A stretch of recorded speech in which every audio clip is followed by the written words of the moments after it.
بسم اللہ الرحمن الرحیم۔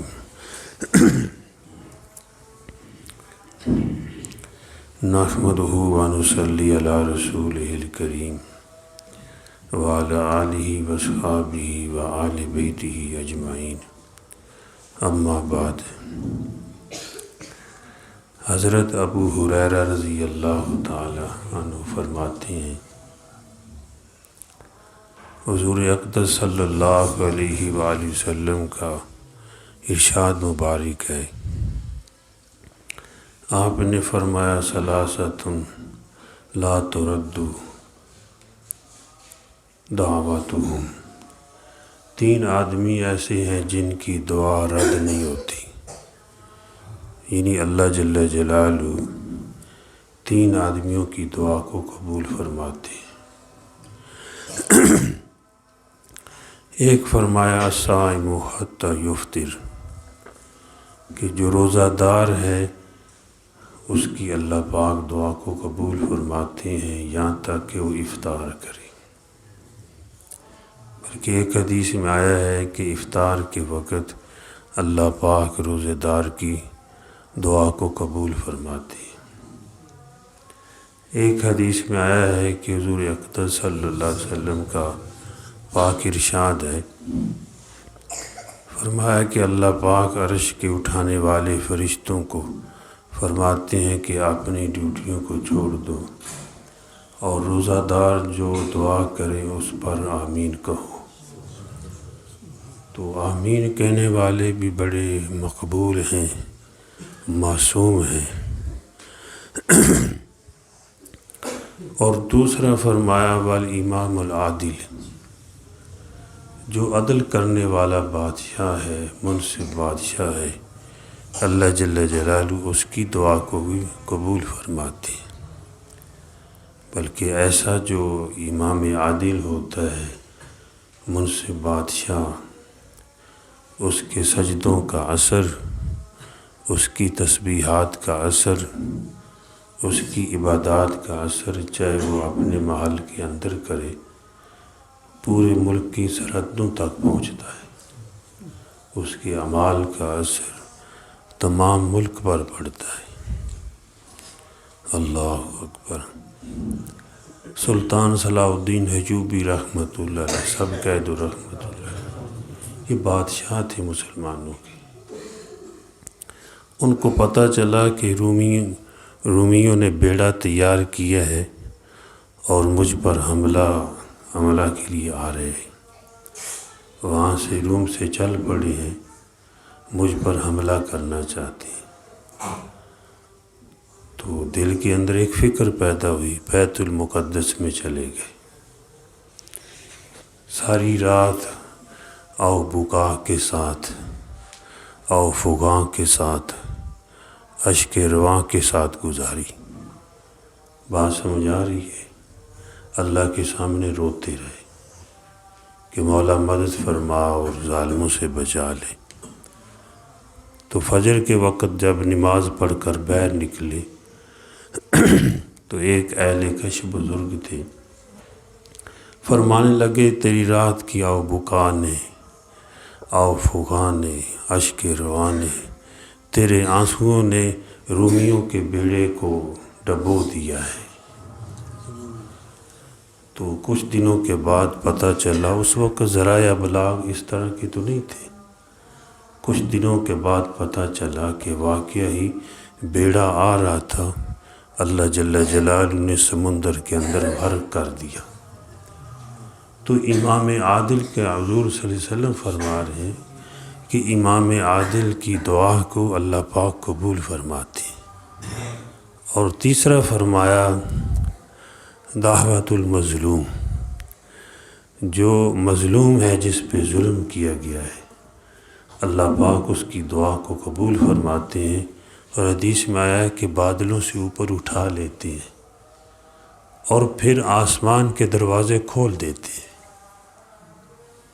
آہ جاتی ہے فلک پر رحم لانے کے لیے، آہ جاتی ہے فلک پر رحم لانے کے لیے، بادلو ہٹ جاؤ دے دو راہ جانے کے لیے۔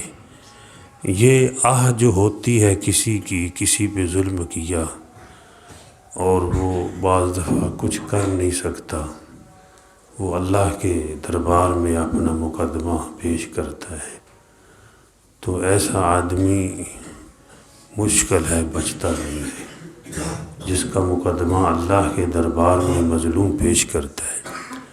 بزرگ فرماتے ہیں باقی چیزیں تو واسطوں کے ساتھ ہمال پہنچتے ہیں، لیکن مظلوم کی دعا کا استقبال اللہ جل جلالہ خود فرماتے ہیں، اور فرماتے ہیں تیری مدد میں ضرور کروں گا، گو کسی مصلحت کی وجہ سے تھوڑی دیر ہو جائے لیکن تیری مدد کروں گا۔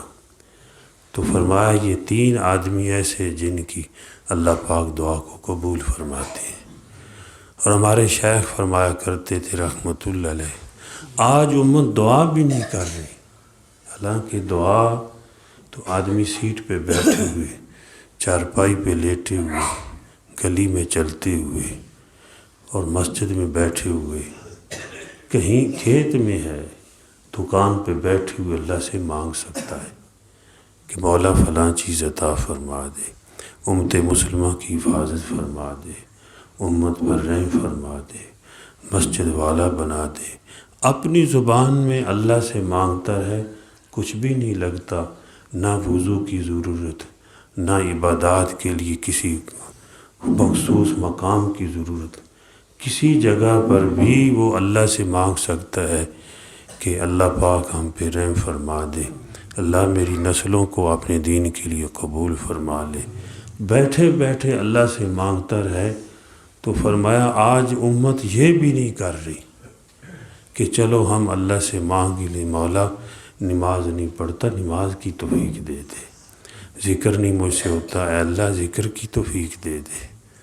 تو آدمی اللہ سے مانگتا رہے تو مانگنے والے سے حضور صلی اللہ علیہ وسلم نے ارشاد فرمایا اللہ پاک خوش ہوتے ہیں، اور جو نہیں مانگتا اللہ پاک اس سے ناراض ہوتے ہیں۔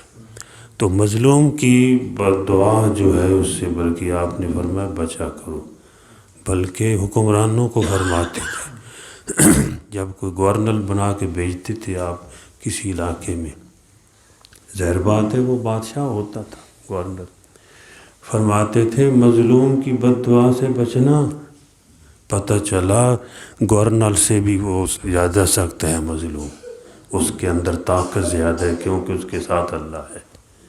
حضور صلی اللہ علیہ وسلم نصیحت فرماتے تھے مظلوم کی بد دعا سے بچنا، یعنی وہ تو ملکوں کو جو ہے الٹ دیتی ہے۔ ہمارے شیخ رحمۃ اللہ علیہ، سب کہہ دو رحمۃ اللہ علیہ، عارف باللہ حضرت اقدس حضرت مولانا شاہ حکیم محمد اختر رحمۃ اللہ علیہ فرمایا کرتے تھے بعض دفعہ بیوی مظلوم ہوتی ہے، خامد ظالم بن جاتا ہے، تو فرمایا ڈرنا کہیں بد دعا نہ لگ جائے، اور کبھی بیوی ظالم ہوتی ہے، خامد مظلوم ہوتا ہے، فرمایا بیویوں کو بھی تم بھی ڈرنا، بعض دفعہ زیادتی کرتی ہو، کہیں ایسا نہ ہو جائے کو آہ نہ لگ جائے۔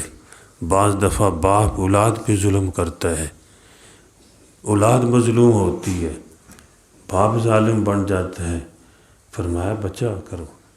کبھی جو ہے اولاد ظالم بن جاتی ہے اور جو ہے والدین مظلوم ہوتے ہیں، یہ نہیں ہے کوئی باہر کا کوئی آدمی کسی پہ بھی کوئی ظلم کرتا ہے، کبھی جانور ہوتا ہے اس پہ بھی ظلم کیا جائے، کہیں اس کی بد دعا لگ گئی تو اس سے بھی بیڑا غرق ہو جاتا ہے، اللہ معاف فرمائے، اور جانوروں کی دعائیں بھی لگ جاتی ہیں، اس پر واقعات ہیں، اللہ نے بخشش کے فیصلے فرما دیے کہ رحم کا معاملہ کیا، اللہ پاک نے بڑے بڑے گناہ گاروں کو معاف کر دیا، اللہ عمل کی توفیق عطا فرمائے۔ الحمدللہ رب العالمین والصلاۃ والسلام علی سید المرسلین،